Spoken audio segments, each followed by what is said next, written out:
وإذ قلنا للملائكة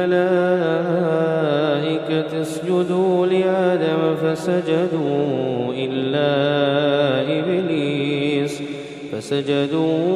إلا إبليس أبى واستكبر وكان من الكافرين.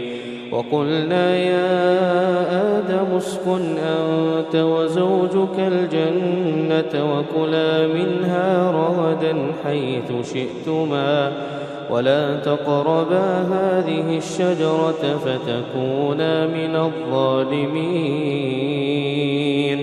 فأزلهما الشيطان عنها فأخرجهما مما كانا فيه وقلنا اهبطوا بعضكم لبعض عدو ولكم في الأرض مستقر ومتاع إلى حين.